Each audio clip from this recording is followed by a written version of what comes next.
past and present students of Wesley Girls High School, and unashamedly, this is a Wesley Girls morning, more specifically, a Ward Brew House Wesley Girls morning. Good morning, Prof, and welcome to the studio. Good morning, and thank you for having me.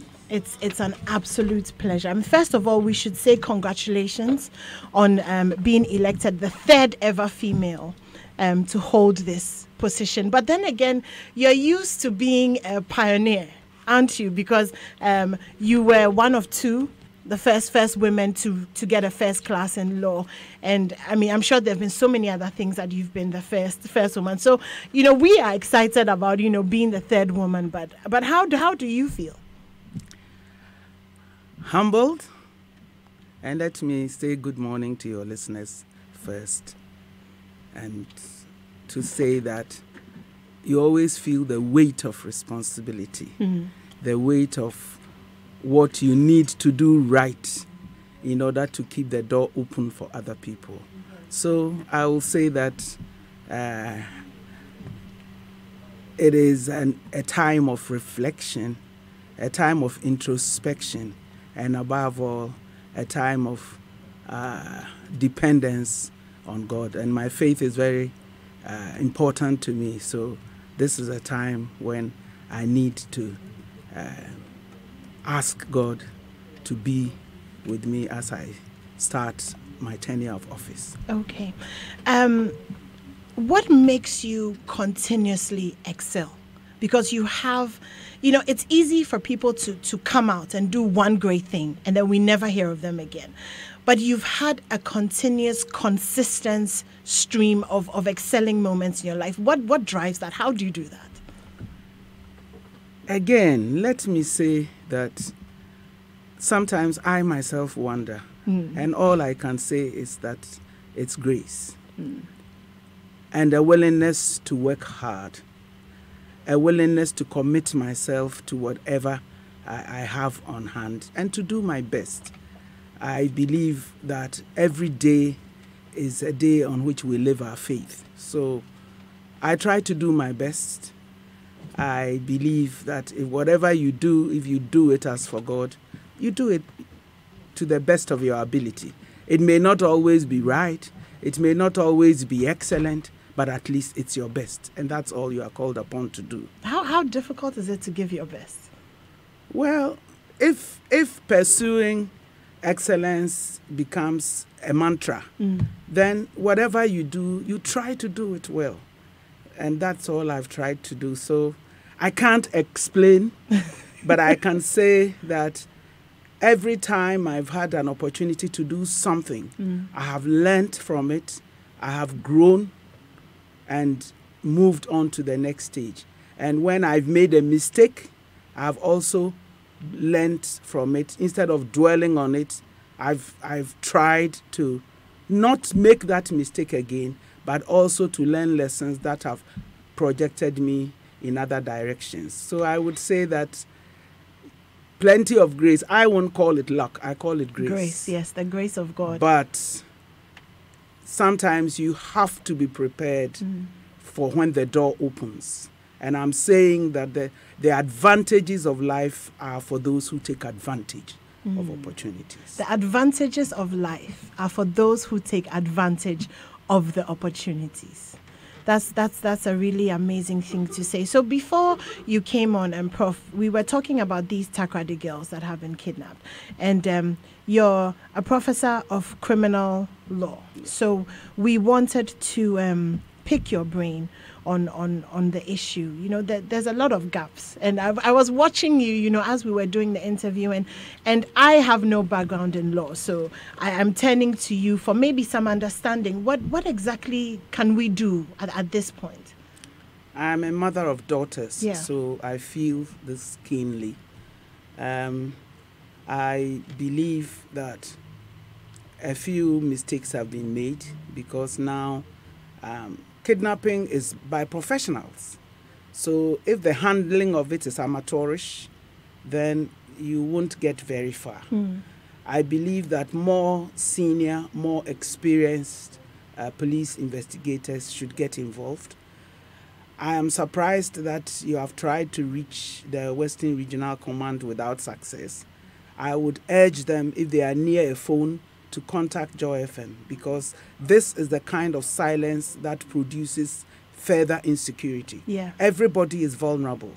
And so if people feel insecure, you should be on air assuring everybody that the matter is well in hand. Sometimes we don't put enough value on our females, because if we put value on our females, then the disappearance of one would have caused consternation. But if the disappearance of one doesn't cause consternation, then it goes on. Almost 2 decades ago, we had the phenomenon of women being found killed. Yes, yes. We never really got satisfactory answers, and we moved on as a nation. Perhaps this should reawaken us to the fact that a woman is also valuable. And we should put everything into finding that one woman who cannot be found. Let us find her and let her explain why she did not make contact with people. We will learn from it and give advisories. Again, things have changed a lot. So we must also change. We are people who don't pay much attention to our surroundings. We don't know how to describe people. We don't know how to describe situations. We have no idea of measurements. So we will say that the person is a little fair, was wearing a blue shirt and chaliwate. Excuse me, if the person changes to wear a red shirt, our link is gone. So we must also start doing some work on ourselves.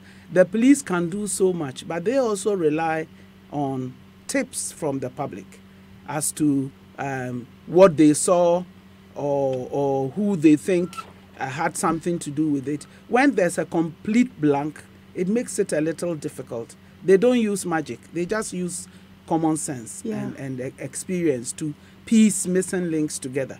So we also have a responsibility to look again at how we socialize our children. We don't observe at all, and we must put a stop to that. Should we have expected this kind of crime? I mean, considering that with every nation that has discovered oil in a particular region, there's been an upsurge of crime. Do you find that we tend to not put things in place before, and we tend to live in hindsight? And so it's when something happens that then we're scrambling to put measures in place. I think we tend to think that we are very special people put on this side of the globe, and nothing bad that happens to other people will ever happen to us because we are nice people. I'm sorry, we are not nice. We ourselves know that the kind of problems that surround us, the kind of direction that our conflicts take and so on, should tell us that we don't act because perhaps there is no cause, but that when there is a cause, we are just as nasty as the next person, so that we will anticipate these things. Yes, we should have anticipated that there would be a rise in crime. Where are our sociologists? We should have anticipated these things and taken steps. I can sense from the situation being described a lack of training of the police. So they are treating it like just any pickpocket crime kind of thing. Yeah. And we have to understand that these people are professionals.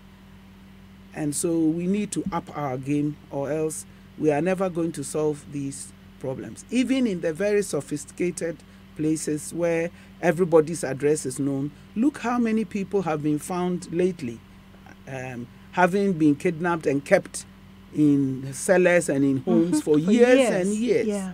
So it's not an easy situation in a place where our best direction is the blue kiosk, and everybody thinks that people are entitled to go about their own business without talking to anybody. Again, young people should understand that going on social media and telling complete strangers so much about ourselves endangers us.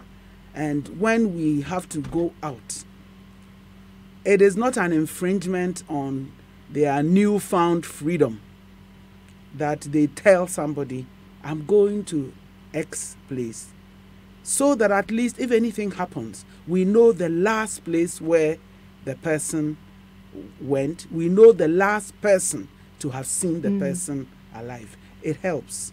But if there's no clue at all, then it becomes very difficult. Yes. Thank you very much for commenting on that. I appreciate it. So let's talk about the academy now. Yes. I mean, so when, for somebody like me, when the name Academy of Arts and Sciences is mentioned, you know, it sounds like an organization of very, very important people. But to those who are listening and who are not too sure exactly what it is and that the academy is, what is the academy about? What do you do? The Ghana Academy of Arts and Sciences was established in 1959 by the then Prime Minister, Dr. Nkrumah. And it started with 20 fellows, handpicked in those days, but handpicked for their distinction. I must say the last surviving member is Professor J.H. Kwabena Nketia. Okay. So everybody who was picked had attained a certain height in their profession. Okay. And the idea was that it be a place of learning, a place where knowledge would be pursued and disseminated. Because as you know from the redemption song that you so kindly played for me, everything begins with ideas. And if you don't free a mind, no matter how many things you do, the person remains enslaved. And we are enslaved by poverty, we are enslaved by ignorance, we are enslaved by superstition. And so those who have a responsibility to disseminate ideas and to make the public a bit more scientific in approach, a bit more intellectual in dealing with society's problems, have a big task. And basically, that's what the Academy is there for, as a platform for people who have attained a certain level of distinction in their chosen disciplines to be able to put their skills at the behest of the state. And that is why we hold all the lectures that we do, that we interface with policy makers as and when available, and when there are major issues, we make a contribution. Because we tend to work in the background a lot and we deal with lectures and so on, sometimes the razzmatazz that surrounds some of these other things are missing. But in truth, we also are realizing that we have a lot of competition now for the attention of the public. We are in a social media age, and if we don't use the means that our younger people use, then we can't reach them. And yet, Ghana is for them. They are the ones who must be made to be aware of the problems that we must solve as a people if we are going to go forward. Ghana has a very proud tradition of looking at itself and working to resolve its problems.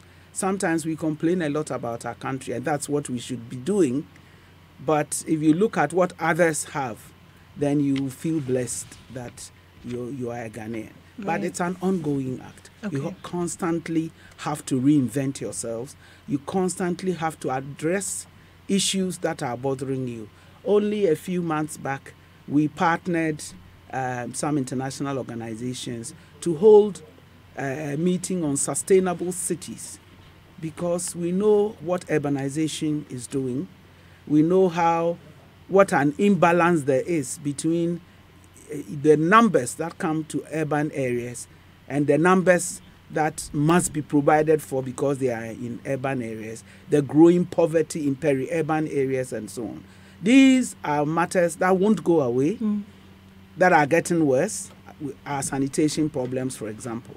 So if somebody is looking at the issue of sustainable cities, it's not for fun, but for the fact that our very survival depends upon us looking at these things.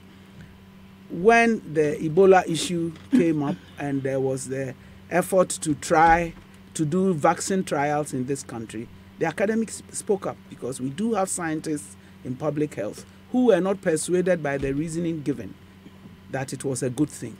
And we spoke up, we linked up with the Parliamentary Committee on Health, and it did not happen, but I'm certain that we had something to do with it not having happened. Okay, so I'm gathering from what you're saying that a lot of the focus of the academy is influencing policy, Absolutely. which would be at the heart of what Kwame Nkrumah had when he was establishing this. How, over the years, and like you said, with there being so much attention, that the young people have a lot of things that their attention is being spread over. Over the years, do you feel like you're becoming more relevant, or are you fighting to stay relevant? I won't use the expression fighting. Okay. I would say we are relevant, but we have not been able to reach the people who ought to be sensitized. Okay. That these are the problems of the future. Okay. Fortunately, we have started the process of involving secondary school people and college people and so on to come to the lectures and to appreciate what problems there are and how we may adopt solutions that would help. During our Founders Week lectures, which happen in November every year, because we celebrate the founder of the academy, we had a fascinating lecture on the drying up of Lake Chad and its relationship to Boko Haram and all the insecurity in Central Africa. I wish people in the security industry had come to listen, because we sometimes think that all we need care about are the borders of Ghana. But you can't restrain ideas. And so if these things are happening, and the speaker, to my mind, managed to show the link between all that instability going on around and the fact that because Lake Chad is drying up, people's livelihoods have been touched, and the livelihoods of people in 5 countries, because the lake used to be very big. What are these people to do? And sometimes when you hear so many have been killed, you wonder how many are there.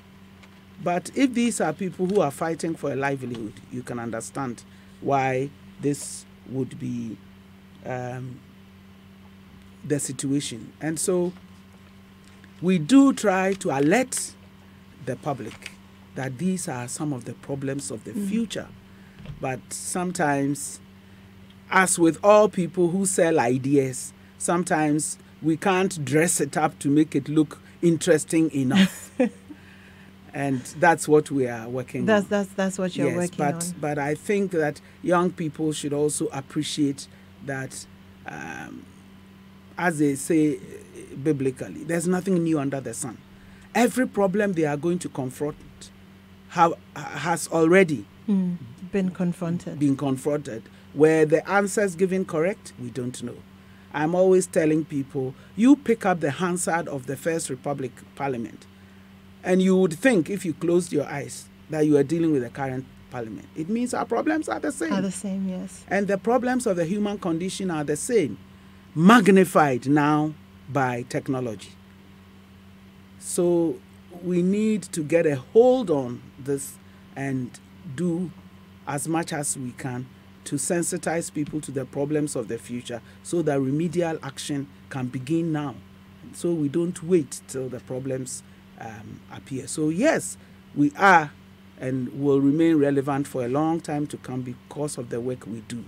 But how to plant ourselves between Facebook and Instagram and Twitter, because this is also a very, with no disrespect meant, this is a very narcissistic generation. Indeed. And you are so much in love with yourselves and your looks that you are not looking around for anything else.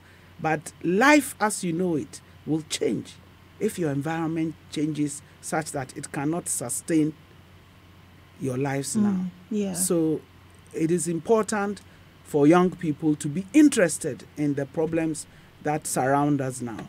And I am doubly glad that Joy FM has given us this opportunity, because I hope going forward we can talk about partnership which would help us spread the information. Absolutely. We also intend to do more by way of preparing policy briefs for policyholders, so that they don't have time to read fat lectures.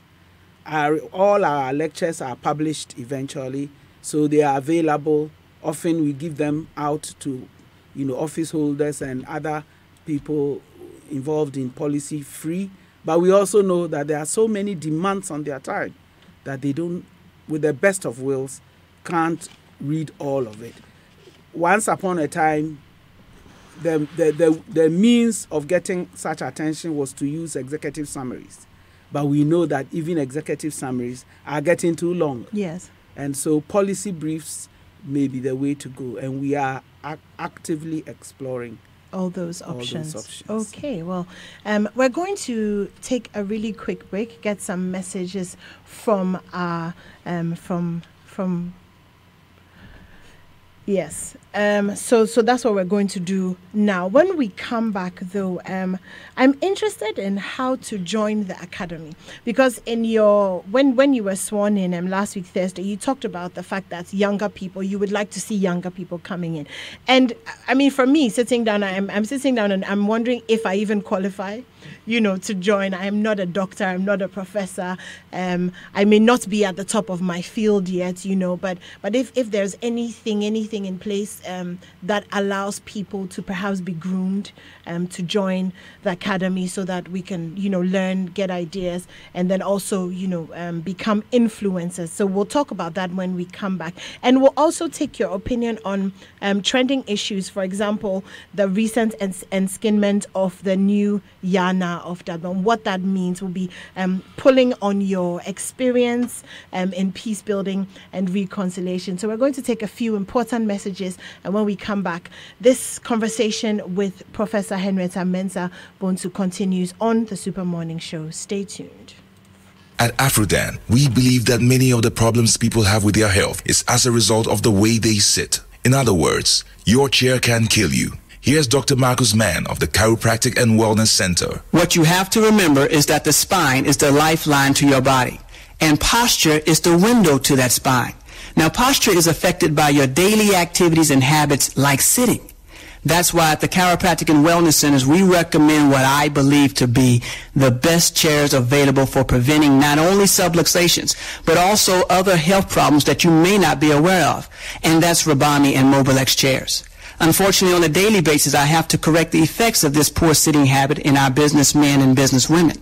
Always remember, optimal spine equals optimum health. So, for the sake of your health, buy Rabami or Mobilex chairs from Afrodan. We're on the first floor of the Swansea Shopping Arcade. Telephone 663-085.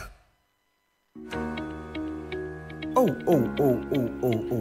And my claim is not covered by the insurance policy I arranged. Parkwesi, I've always advised you to let J&G Insurance Brokers, the insurance professional, handle your insurance to avoid gaps. At J&G, we analyze your insurance needs, we arrange cover with the best insurer with a track record of prompt claims payment, and above all, we facilitate and negotiate your claims. Call Dr. Gideon Amenyedo, the CEO, on 0244-333335 or 0504-333335. You can also email him, Gideon, at jinginsurancebrokers.com or visit our website, jinginsurancebrokers.com. Thank you very much, Egenam. I'm calling Doctor right away. At J&G Insurance Brokers, negotiating a great insurance deal is our business. You better watch my moves. You're playing with a champion. You're not concentrated. Too much wahala, my brother. Tell me about it. I couldn't even leave chop money with my wife this morning. And you still want 6 children? Why not? My father had 10. Yeah, it's hard for all of us, but I manage better. With your 2 children? Yes, and I am saving and keeping them in school. You couldn't afford even trotro fare. Hey, so you want to insult me as well? Yao, please come. Is there a problem? Please. Okay, I'm coming. What's wrong? Yao, I'm not feeling well at all. So is the baby coming? Not yet. Okay, I'll go back to the taxi station then. Mr. Beku, Becky says she has been talking to you. About what? Family planning. She wants a break after this baby. I've told her. I want 6 children. She has 2 more to go. Kwame. How is your wife? Not good. The nurse said she needed a break after this baby. Please allow her, for the sake of her health and your family. Let me call her now.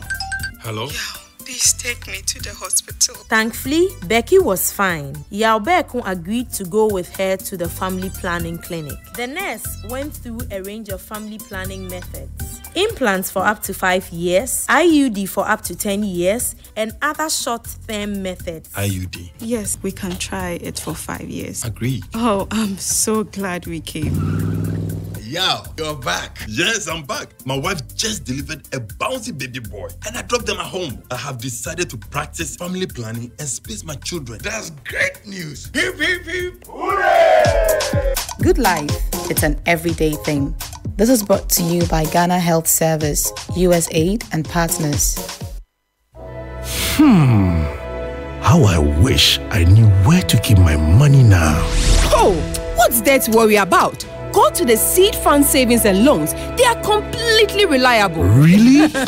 Completely dependable. The Seed Fund Savings and Loans is a whole different experience. You assure the safety of your funds because they constantly pay depositors' funds on demand. No go come, no stories.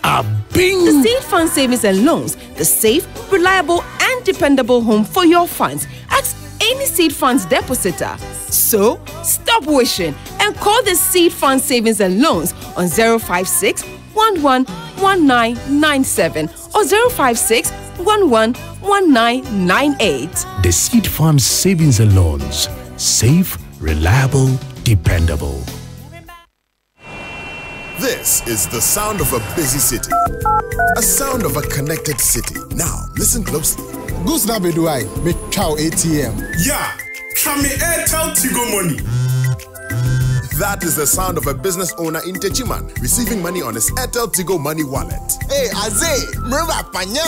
That is the sound of somebody who is going far away but will still stay connected to home. In 500 meters, turn left. That is the sound of somebody arriving at their next drop-off point with ease. And this. Add 2 cups of flour to the mix and stir briskly for 2 minutes. Is the sound of a business startup on its way to success. It's important that you focus on the things that matter. That's why Airtel Tigo is placing its focus on you.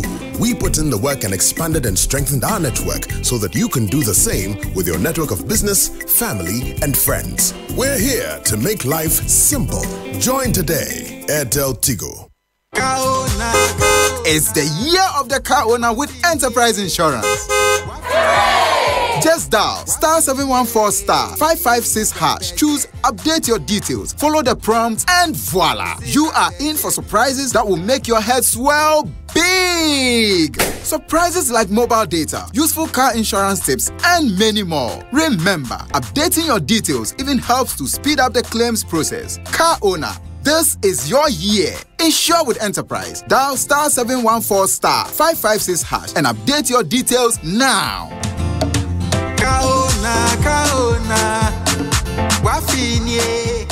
Enterprise, your advantage.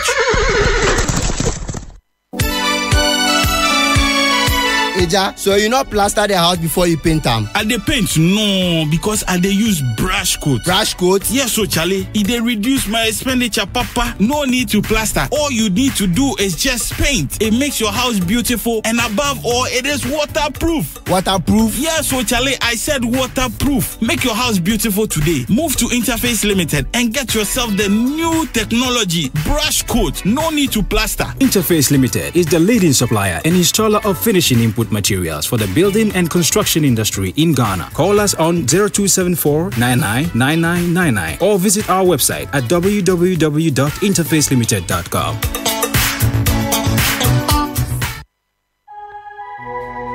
Same great bank, helping you grow. Do you have challenges transferring money to your friends or customers with accounts at other banks? Are you worried at the delays with other banks' checks you deposit into your account? Do you have challenges paying your workers or suppliers instantly across banks? You don't need to wait for 2 days anymore. Walk into any ADB branch today and send your money instantly to any account in Ghana, or link ADB Instant Pay to your accounting software for all salaries and payments. You can also access ADB Instant Pay service on our mobile banking app, internet banking, and star 767 hash. ADB, truly a Greek and more.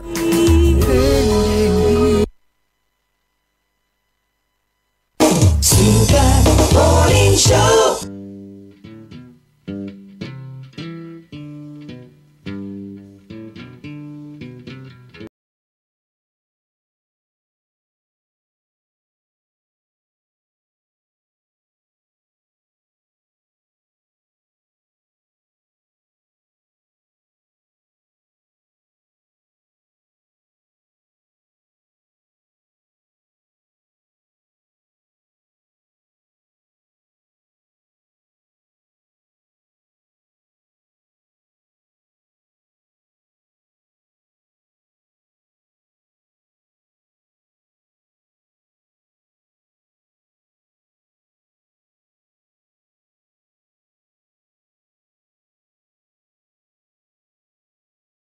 Show here on Joy 99.7 FM. My name is Enimwa Inimado, and I am having a really good time with Professor Henrietta Mensah-Bone, so I hope you are as well. I'd like to say a happy birthday to DJ Ruben. He's our Love FM Drive DJ. Hope you're having a wonderful day, and I hope today gets better and better. Also, a happy 40th birthday to Selena Bebb. Selena, happy birthday. You are so beautiful. And that's from Nathaniel Atto and all of us here at Joy FM, your friends. We love you. Still waiting for that black dress, though. But have a good one, darling. Text messages on the Super Morning Show are brought to you by Afrodan. Your back must last you a lifetime, and Glyco travel insurance policy. We cushion you for life. Now, the average person will sit about 75,000 hours in his working life, but as humans, we're not made to sit for extended periods of time. We're designed to be upright, walking, running, and on the move. Sitting and standing still for extended periods are detrimental to our health. How then do we protect our health, since we must necessarily sit to work? The answer can be found with Afrodan. Afrodan is offering you today the most comfortable chair in the world, period. The Nightingale Extreme Comfort Chair. With over 10 thoughtfully engineered features, especially customized for your health and comfort, working has never had it this good. Go to Afrodan on the first floor of the Swansea Shopping Arcade and feel this chair. You will be amazed. Kingdom Books and Stationery has over 30 years of experience in the stationery business, and now they're offering you a 30-day credit facility with no interest charge. Kingdom delivers free within Accra, Tema, and surrounding towns. You can visit Kingdom today at Osu Akwaje, University of Ghana campus. Kingdom Books are next near the Accra Sports Stadium, Tema on the main TDC Junction, Kumasi on the KNUST campus, Cape Coast on the UCC campus, Takrade at Fijai near the Teachers Hall. Call 0302-764-101, 762-307 or visit www.kingdomgh.com.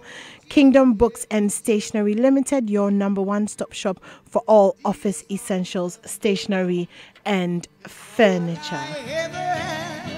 Do you know that fire insurance for public places such as hospitals, schools, restaurants, fuel and gas stations, the list goes on, are compulsory, just like motor insurance? Speak to J&J Insurance Brokers, the insurance professionals, for advice. Be a good citizen by obeying the laws of Mother Ghana. J&J Insurance Brokers, negotiating a great insurance deal is our business. Call Dr. Gideon Amenyado, the senior insurance consultant, now on 0244-333335 or 050-433-3335.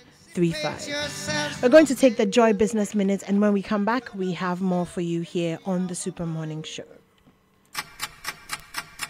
Hello, welcome. It's Daryl and Karen with the Joy Business Minute. The latest stories. Mining firm AngloGold Ashanti is set to formally reopen its Obuasi mine. This good news comes after the mine was shut down in 2014 due to some challenges with the concession. The Volta River Authority has warned that it will not subsidize the price of power to consumers through the ECG. This is in the wake of higher tariff projected for Sankofa gas, which is expected to come on stream March this year. The Trade Ministry says its decision to remove VAT on locally manufactured textiles is to help reduce the operating costs of local manufacturing companies. It is also expected to make the local textiles industry competitive. And the Tokyo court has rejected Carlos Ghosn's latest request for bail, despite his promise to wear an electronic tag to secure his release. The former Nissan boss has been in detention since 19th November last year on allegations of financial misconduct. There's more news on joybusinessnews.com.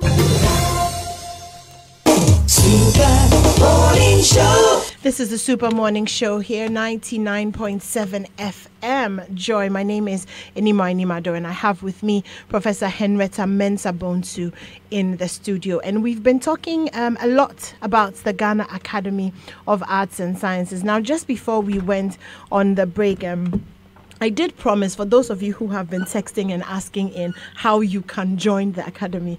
This part is for you. So, Prof, how do we get into this academy? Let me say, how does one get into it? Yes, how does one get? It's a very complex procedure because this is meant to be a verifiable status of people who have attained a certain level of distinction in their chosen careers. And so it starts with a proposal by a fellow with seconders and supporters. So 4 signatures in all of fellows to sign a certificate listing the achievements of the candidate who is being proposed. And the candidate also, of course, it's the person's application, so the person must fill some forms and indicate the contribution they have made to their discipline. And then they supply about 10 of the works that they have produced. And this information is processed and it goes through a review assessment process first. And then when everything is in order, we look for assessors. In pretty much the way that we do on the campuses to assess the quality of the works. And when we get 2 positive reports, it is put before the council of the academy. And if council sees that everything is in order, it is put before the general meeting of fellows. We have these meetings where both the arts and science groups meet together. And then we take a vote on the candidate. Our law says that if 1/5 of the people present and voting disagree, then the candidate cannot be admitted as a fellow.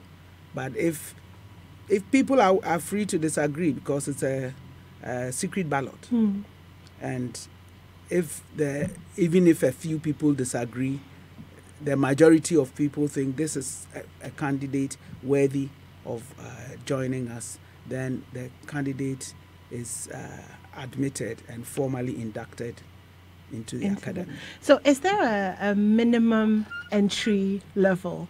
I mean, I hear that phrase a lot, but is there? I mean, do you have to have a PhD, or you need to be a professor? Not necessarily. I don't have a PhD. Oh, yeah, but you're a professor. So I'm just saying the assessment must meet the standards that have been established for checking the quality of people's output.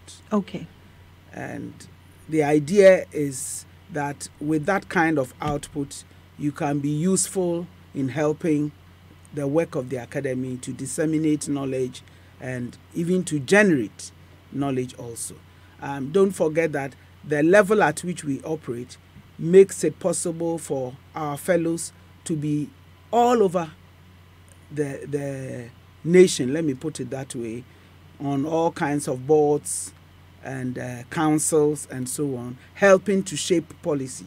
So we do need to be sure that people are of that level of distinction. And then there's the vote. Okay. As long as I've been a fellow, nobody has been voted out. So by the time you get to that position, people are fairly certain that you are well respected in your discipline, okay, and you can be trusted to carry the discipline forward, okay, because it's part of what we have to do. Okay, I want to ask about academia in general. I mean, growing up, people who were in academia, you know, there's a sense of pride, you know, and you see people who are very well educated and they seem a bit far off from, you know, the regular people. In so many ways, because of how life has changed, you know, with social media and a lot of, let me say, influencers not coming necessarily from just academia anymore. You know, right now we have the Mark Zuckerbergs who are now doing their degrees or now pursuing their masters, who have achieved so much, who have a lot of money. How rewarding, one, is it to still pursue that line of academia? And is it still something that we should fight? I remember growing up, you know, my father was very adamant about how important, you know, it is to go to school and get a master's and get a doctorate if you can. But right now it doesn't seem so important in terms of making money, or even in terms of being relevant. If you look here in Ghana, apart from maybe, you know, those who influence policies and a few people here and there, a lot of the major influences are not people who are in academia. So what is the lure, you know, for young people to get into this kind of thing? Life is more than money, isn't it? Well, they say that's what poor people say. We talk of reward, but reward need not be financial. Okay. But occasionally it is. Okay. Because expertise also brings yeah, its own form of acknowledgement, and it goes on and on. We can't say that we are as rich as the people in the market. That's what they want to do. And let them do it. But at the end of the day, if their lives are going to go forward, they depend on those who generate ideas. And the nature of the enterprise is such that you can't be hopping around everywhere and still do it. We belong to the contemplative career vocations. Okay. It's a vocation. Okay. And you will find, I know that you are of Christian persuasion, and yes, you would appreciate how frequently Jesus would separate himself from the crowd and go and reflect away from the crowd.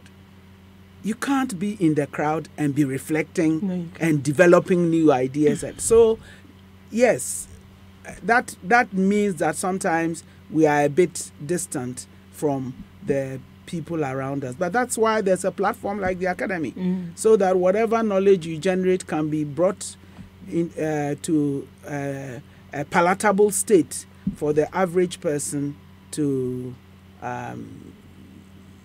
be able to consume it and for it to make a difference. So I would say that if it's money you are looking for, maybe it's not for you. But maybe if you work hard enough and you are the only expert, believe me, you will be paid for it. Yeah. I always advise my students that when you finish school, don't chase money. Chase experience. Because after a while, the money will chase your experience. It's almost like seek ye first the kingdom of God, and all others shall be added. And that is where we are. Yes, I haven't seen any academics with the kind of money you are talking about. But I haven't seen any as poor and wretched either. I know that from the days of Chaucer, the Clerk of Oxenford had a threadbare cope and all of that. We don't do that anymore. We don't do that anymore. We also are able to afford what it takes. But the nature of the enterprise is such that you must love it and you must be committed to pushing the boundaries of your discipline and making it live in the lives of ordinary people. So, in our own way, we have our reward. I always share this experience with people that for me, the biggest high of my job is when I'm able to nurture a young person, a young mind that comes to study law, looking unsure, not quite understanding what is going on, and being worried on that account, because before you get there, you must have had a good academic track record. And then to suddenly come and find that you have no idea what's going on can be very traumatic for some of these very bright minds. And to nurture these people's confidence, and a year or two on, when you meet them, they are walking with confidence, they can challenge ideas, they can talk to whoever they need to talk to and maintain their position even if what they are saying doesn't seem to be going down. My day is made, because that's what the enterprise of education is about. I didn't say schooling. Education. That is the enterprise of the educator, to produce young, confident, vibrant minds. And that is also, no money can pay for that feeling of accomplishment that you get. So it may not have as much financial, but it does, I'm saying. And it goes on for much longer than in other situations. Yes. So let's just say that you may not be rolling in the stuff, but you will never lack. You'll never lack. I mean, you brought up education, and I've been waiting for an opportunity to go there. You served on the President's Committee on the Review of Educational Reforms. And I want to talk to you very briefly about free SHS, not the political side of free SHS at all, because you have also managed to remain fairly apolitical in the course of your career. But there's a school of thought that we're trading quality education for mass education, or in this case, miseducation. A lot of us have been very passionate. We're worried about our schools. We're worried about whether we can take the numbers that are coming in. We're worried about quality. What are your thoughts on that? I can understand the source of the worry. But my question is, what alternative do we have? Do we have the luxury of letting half our youth be illiterate in a modern society where how to even claim a prize that you have won requires some knowledge of ICT? You can't do anything these days without some being able to do a minimum. If you look at the kind of spellings that you come across on Facebook and so on, you can tell that people are really struggling to keep abreast. So what choice do we have, is my question. If we don't have a choice, then our option is to try and put some quality into what we can get. But I am certain that without free education in this country in the early 60s, some of us may not have had the opportunities we have now. Both my parents were teachers, but both of them were also first-generation scholars. And I know the difference that education has made to their progeny. And I'm quite certain that we don't have much of a choice. I worked for 4 years in Liberia to help Liberia to get back on its feet after the war.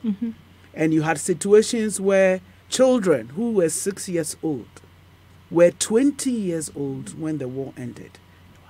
Unemployable, illiterate in this day and age. How are you going to make it possible for them to self-actualize without destroying what you are trying to build? Because when they don't have a stake in what you have built, it's easy for them to destroy it. Stories are told of how these young child soldiers and so on, raided offices, the universities and so on. And when they couldn't get the computers to come on and show pictures because they thought they were TV sets, smashed them. Wow. Because they were of no use to them. So we have a responsibility for inclusive development. If we don't do it, we have a price to pay. And that's why the SDG 16 talks of peaceable and inclusive societies. Because if it's not inclusive, inequality itself breeds conflict. And if we don't take care and we head there, our children who have the benefit of the best of what we can give because we can afford will not be able to protect what they get. Yes, that's true. And so it is an issue of national security.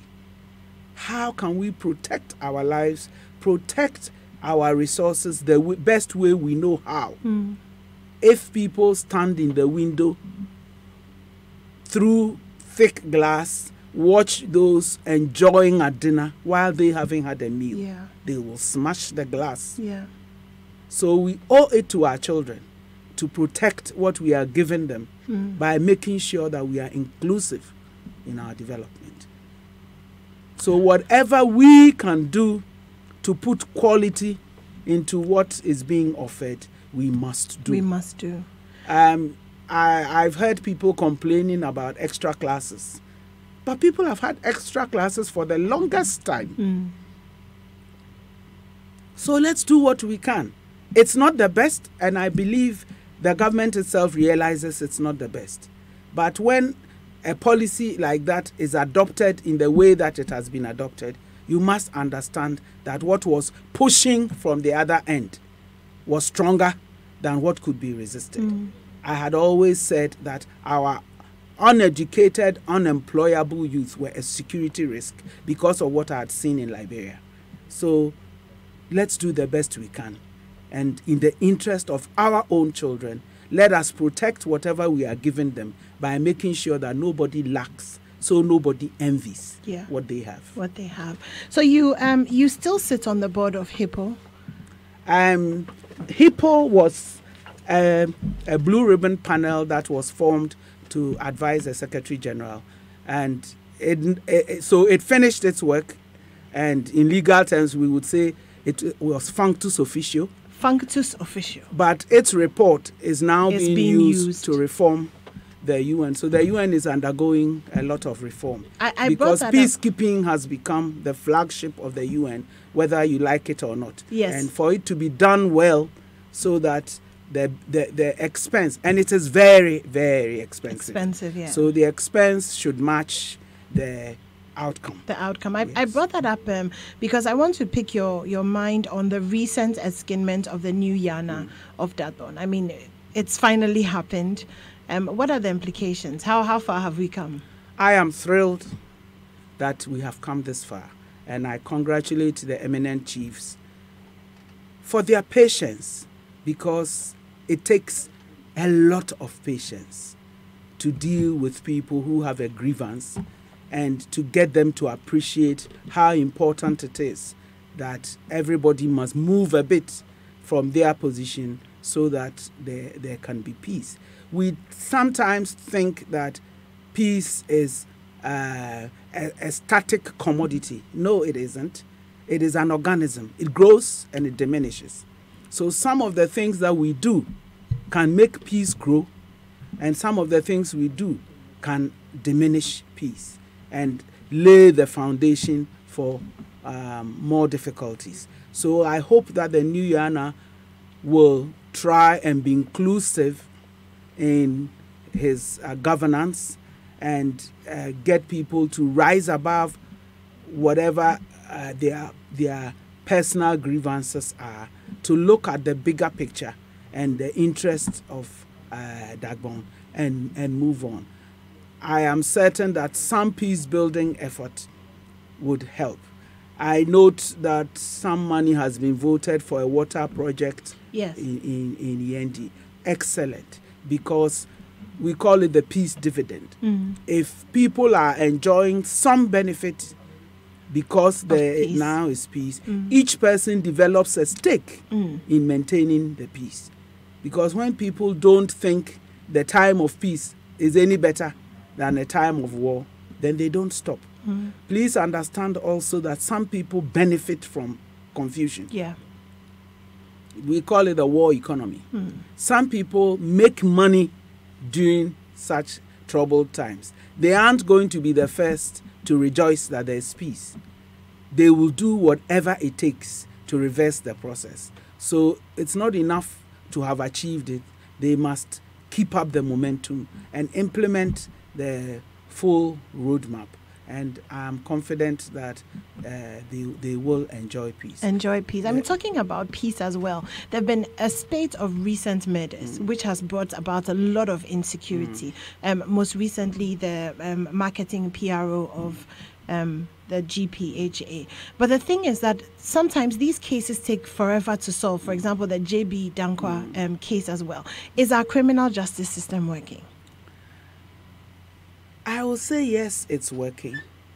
But I will say that the pace at which the justice rolls can sometimes be maddeningly slow.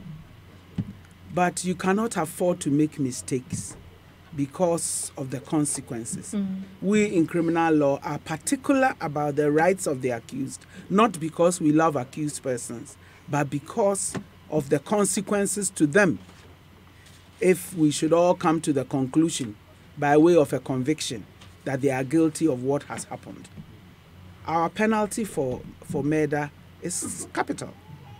And therefore, if you are going to take somebody's life, you really have to be sure that you've done everything to make it possible for the person and other people to appreciate that the nature of the person is such that you can't share this earth. Yeah. With them. And that takes some time. So, yes, sometimes justice is a little slow, but better slow justice that gives real results, justice than hasty justice, which ends up. Anytime you use an adjective to describe justice, you are saying it is a little less than the ideal. Okay, I get that. Speed is good. But let's let the system give it time so that it's thorough. Give the system time, so that everybody would know that everybody has had a chance. In law, at least at common law, we say that it is better for 99 guilty persons to escape than for one innocent person to suffer. And if you have ever been in the situation where you find that every time you declare your innocence, you sound even more guilty, you would understand that you can actually be set up also. And the system must make it possible for you for your innocence to be vindicated. So, yes, our systems could do better, no doubt about it. But I'm saying that in every country, rule of law issues are works in progress. Okay. You never get there. Okay. For example, now there's better technology.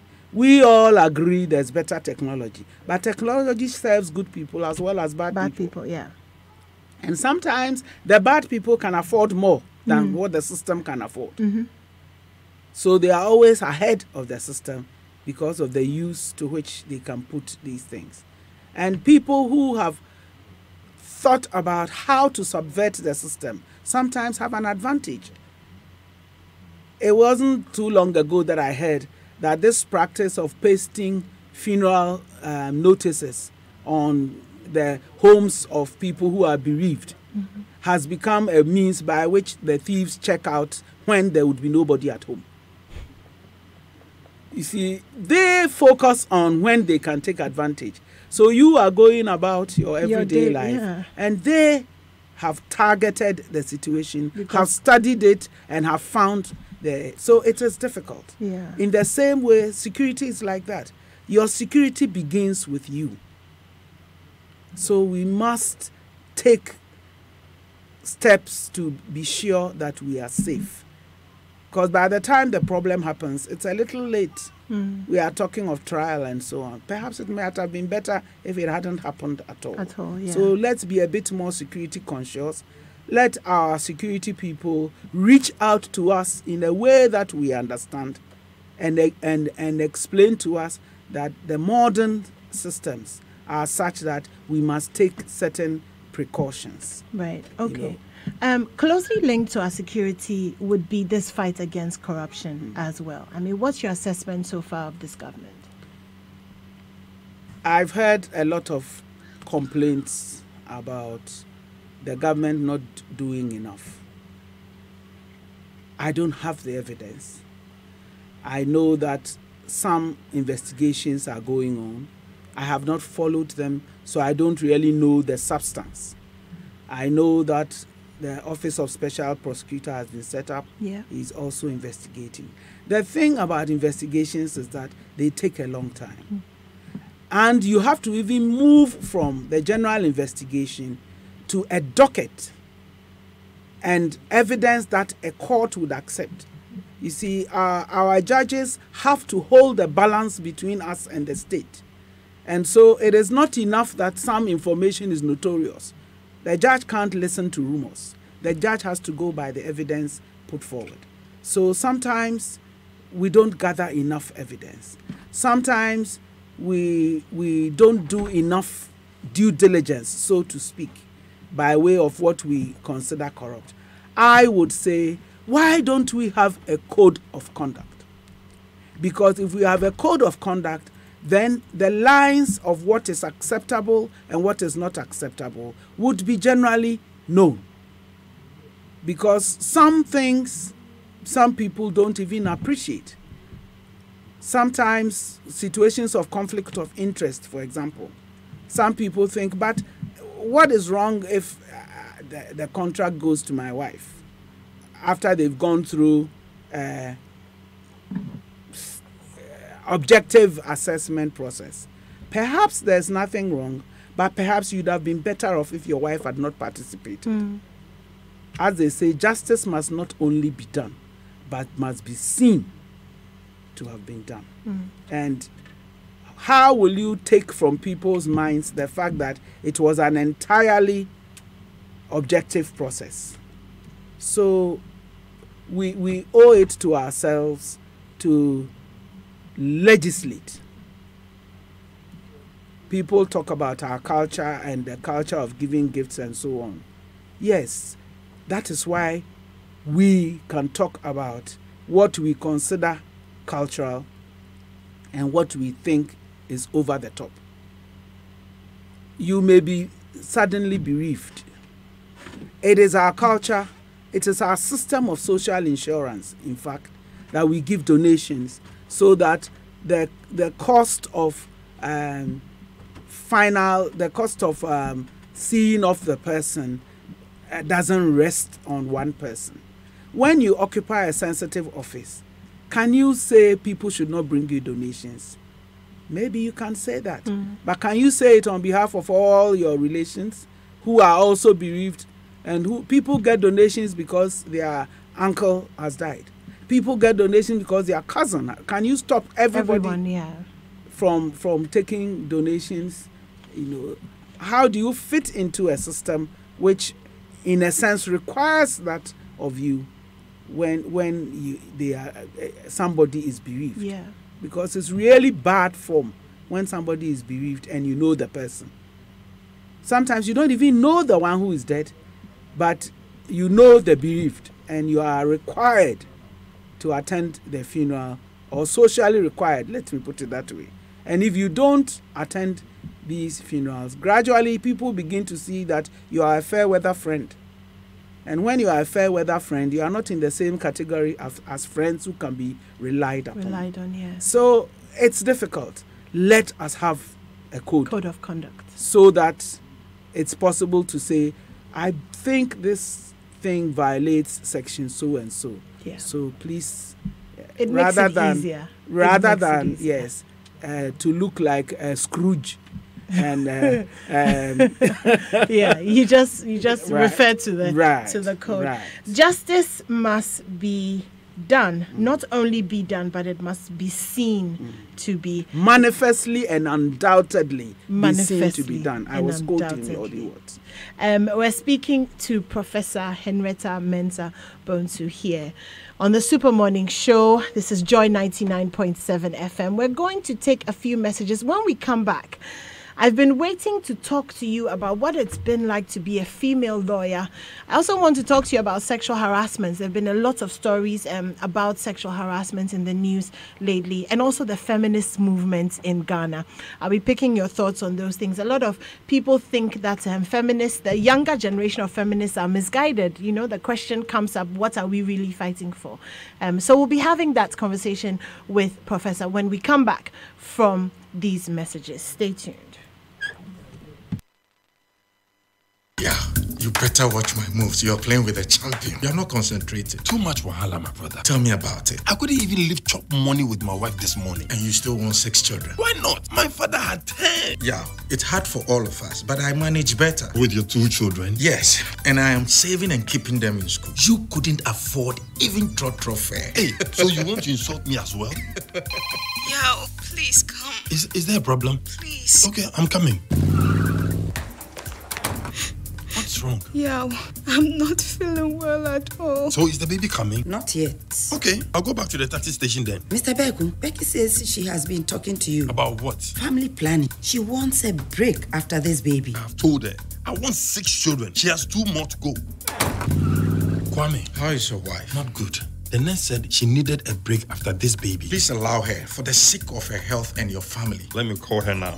Hello? Yeah. Please take me to the hospital. Thankfully, Becky was fine. Yao Beku agreed to go with her to the family planning clinic. The nurse went through a range of family planning methods. Implants for up to 5 years, IUD for up to 10 years, and other short-term methods. IUD? Yes, we can try it for 5 years. Agreed. Oh, I'm so glad we came. Yo, you're back. Yes, I'm back. My wife just delivered a bouncy baby boy, and I dropped them at home. I have decided to practice family planning and space my children. That's great news. Hip, hip, hip. Hooray! Good life, it's an everyday thing. This is brought to you by Ghana Health Service, USAID and partners. The Providence giveaway season is here again. Insure your new car or renew your existing motor insurance policy from the 1st of January to the 31st of March and get fuel coupons and several other branded Providence souvenirs. Rush for your insurance cover now. Terms and conditions apply. Remember, with Providence, man, you are covered. Providence Insurance, lean on me. Wow, yeah. Shandonia Garden is massive. Hey, what's that over there? It's a plant tennis court, swimming pool, and a gym coming soon. And the houses, unique in their own way. Okay, darling, wait till you see ours. What? Why? Wait. Now tell me, what do you think? Oh, just so serene. Thank you. I love you. Visit our luxurious gated community at Shandonia Garden off the Tema Highway. Our lands are fully titled and litigation free with flexible payment plans you can afford. So let us bring you to Shandonia Gardens, where your dream lands. Contact us today on 0302 732529 and 0302 765436 or visit us at shandoniaproperties.com. Ma, I'm going to the bank to deposit some money. I'll be back soon, okay?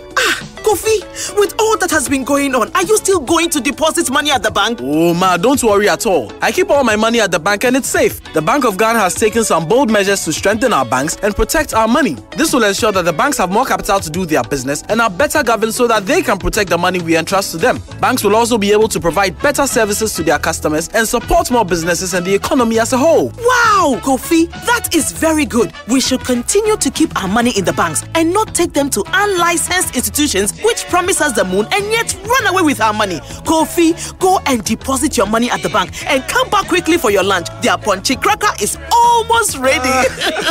Bank of Ghana, promoting a safer and resilient banking system.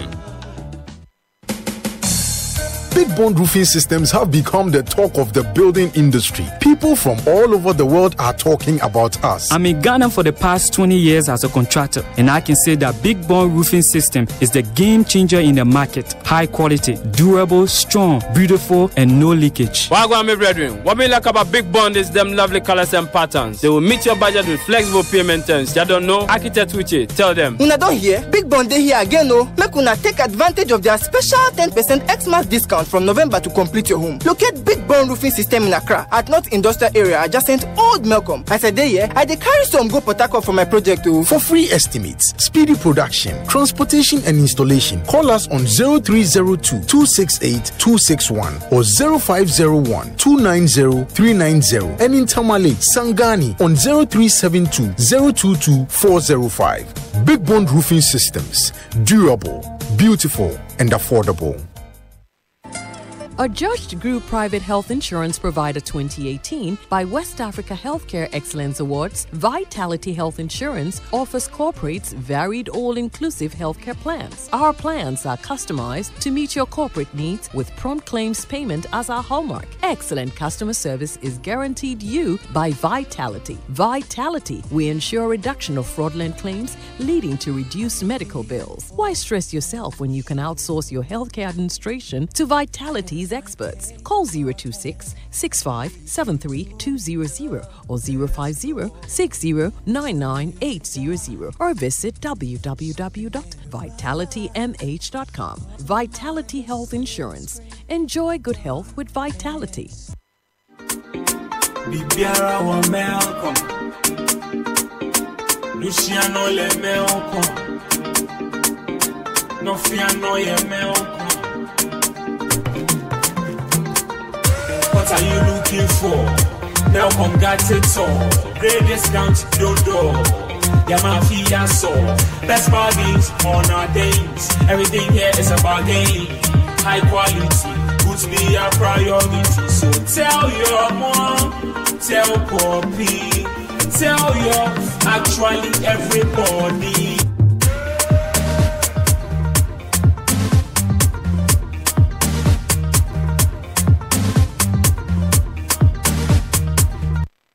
Now, this very moment, it's the pulse of possibility, potential, power. It's time to make your move. To take that step. The time is now. Now. Now. The great things you do tomorrow start with the small steps you take right now. So take that step with Old Mutual. Call us on 0302 230 638 and make now count. Old Mutual. Do great things every day. Coffee in your cup and joy on the set. The Super Morning Show is always the best bet on Joy 99.7 FM.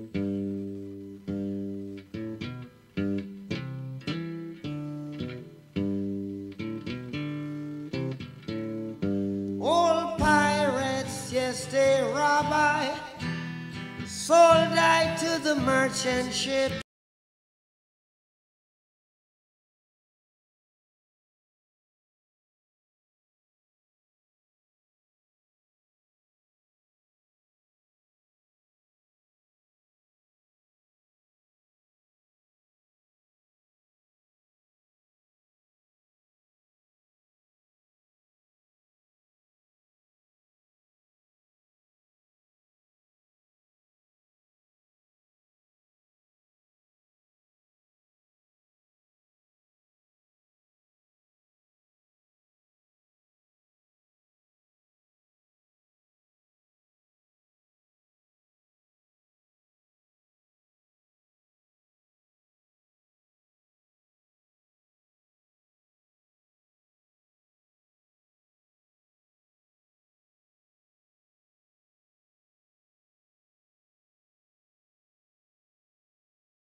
way before, we, this generation who sometimes feel like we are really fighting for, the feminist movement started a long time ago. I mean, there was the Beijing conference, there was the whole women empowerment movement, which I watched growing up.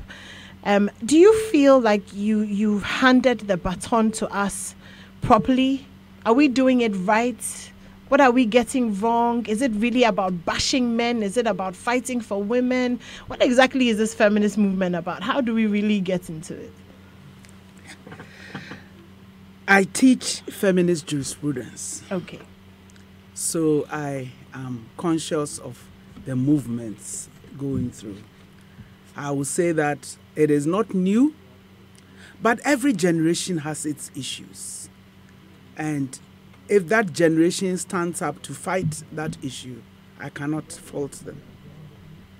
Some people have had to lay the foundation for others to build on it. I heard this anecdote that in the 60s, early 60s, when President Nkrumah wanted to appoint Mrs. Justice Annie Jaggi, then not on the High Court, to the High Court, many people protested. Many lawyers resisted it. How were they going to call her? And I understand she said, "Call me my lord, I don't mind." Yeah. So she was appointed. And that's how come women got onto the bench. And that's how come women were called my lord for the longest time. Fast forward 40 years later, the new Chief Justice, who was a female, had the confidence to say, "I am a woman. Address me as your ladyship." Mm-hmm. And that is what we are doing now. I'm saying every generation has its issues, and some acts of previous generations lay the foundation for other generations to build on. So whatever the issues of your generation, you are quite right to stand up and fight. But understand that you are seeking for a fairer world. You are asking the world to recognize that the women are also here. A woman is not born with half a brain. It is the facilities and opportunities that are put at their disposal that make the difference.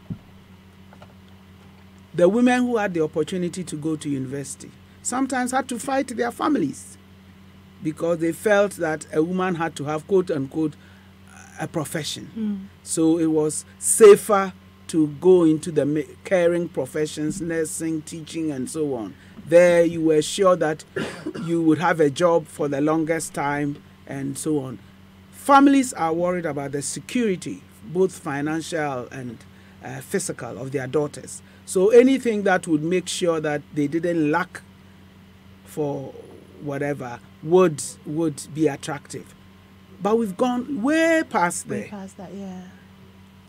You will find that some people go into those professions not because that's what they want to do, but because that's all they know.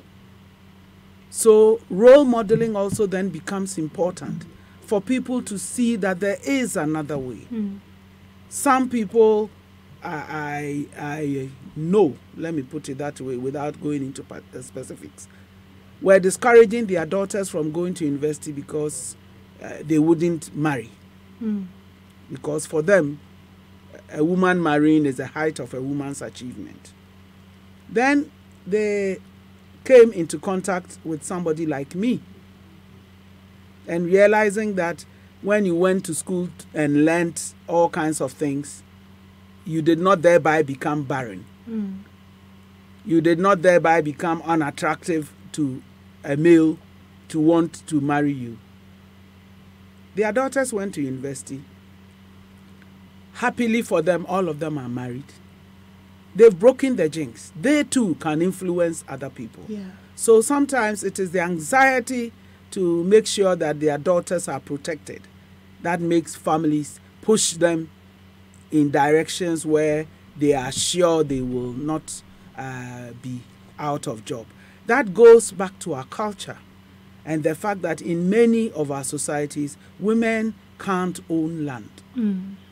And because we are an agrarian society and you need land in order to live, if you don't have access to land, you have a problem. Yeah. And so getting the daughter married to somebody who has access to land becomes a consuming feature. What if the woman could make her own living? And education is the key. Yeah. Because education can break all the barriers. And once you've given the females education, they will put their mind to work. And they will fight every injustice they see around them that militates against their progress. So whatever this generation considers necessary, they should go ahead. I can't fault them. Every generation produces its own. We have done our bit. As for handing over batons, if you go into a situation and you find that you are being judged more harshly than other people, you will react. Yeah. But people of my generation, I've done so many firsts, thank God. But it always puts a big burden on me because I feel if I don't perform, I'm going to be judged on account of all women. Yeah. Rather than me. So you find that when a woman is inefficient, women are inefficient. When a man is inefficient, he is inefficient. Yeah.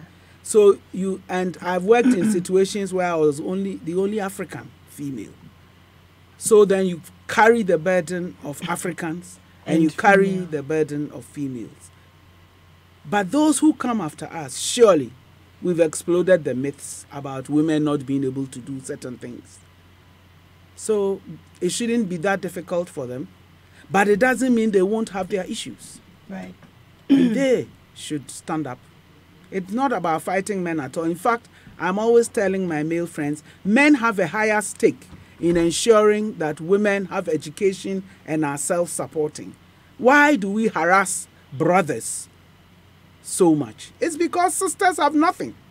The sister stays at home while the brother goes to school, washes the brother's clothes, makes sure the brother has food when he comes back. So as the brother goes up on the education ladder, the sister begins to see his achievement as their achievement.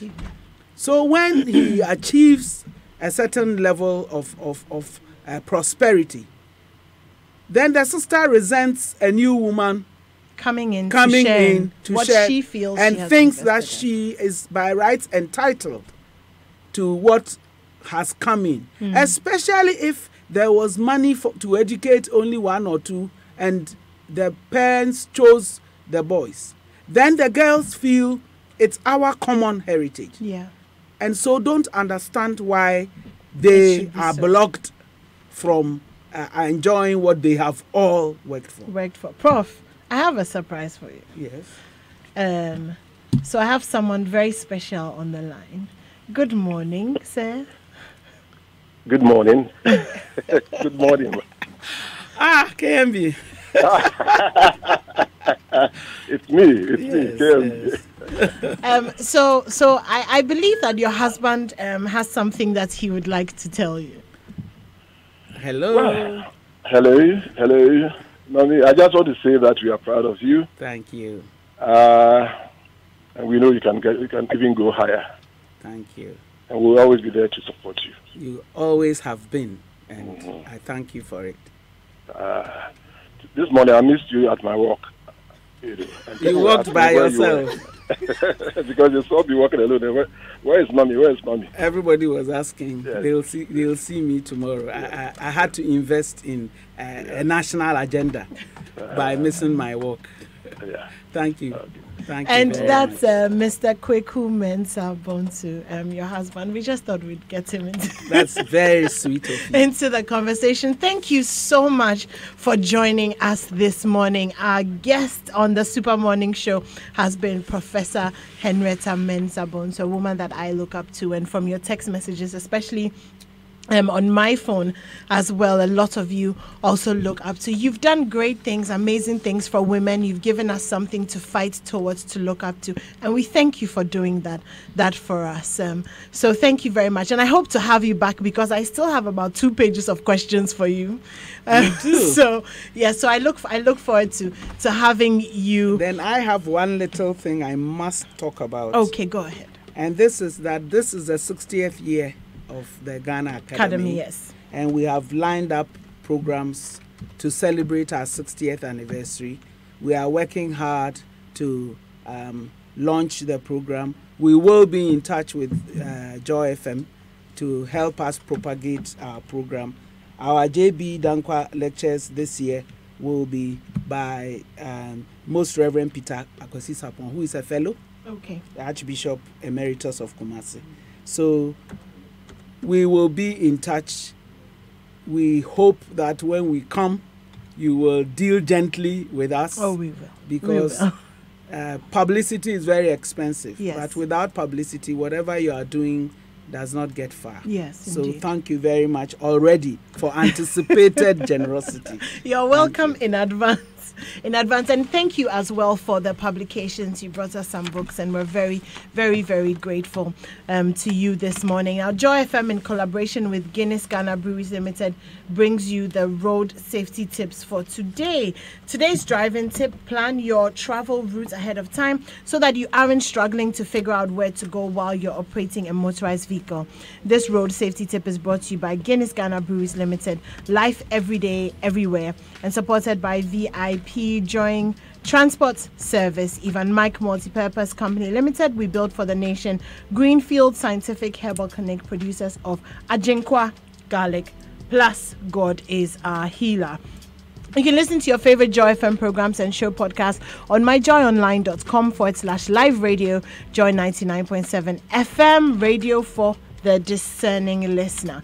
Now, the menace and impact of Galamsey has affirmed the urgent need to secure Ghana's natural heritage and water sources for our well-being today and that of generations unborn. Now, against all odds, we need to secure the Atiwa Forest, the source of 3 major rivers, the Densu, Ayensu, and Birim rivers, providing water service for at least 5 million Ghanaians and home to beautiful and rare wildlife and species, some of which can be found nowhere else in the world.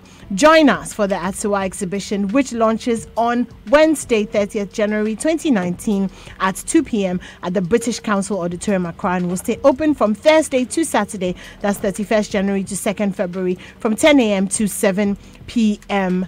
daily. This event is under the courtesy of A. Rocha Ghana and partners and supported by the Multimedia Group, Graphic Communications, Sign Language, empowered by Carbon AV. And exciting news. Friday is the Joy FM Open Mic Night, and we're very excited about it. Your superstation Joy 99.7 is hosting the Joy FM Open Mic at the +233 Jazz Bar and Grill, and it's on Friday 25th January at 6:30 p.m. Come and let's hang out with your favorite Joy FM personalities, network, and let our hair down. There'll be loads to eat and drink. It's at the +233 Jazz Bar and Grill. The gate fee is 50 Ghana cedis. Joy FM Open Mic Night. Experience it. Don't wait to be told. And this is the end of the Super Morning Show. Today's Super Morning Show. I'm going to take a few messages and then I'll be handing you over to Mama V, who is in the studio with us. My name is Enimwa Enim Ado. It's been a pleasure serving you breakfast this morning. I'll be back tomorrow at 10 to 6. See you and have a wonderful, wonderful, wonderful day. So everyone says I'm a Kosia filler, but it's not like I'm nosy or go out to find out the latest filler. It's just that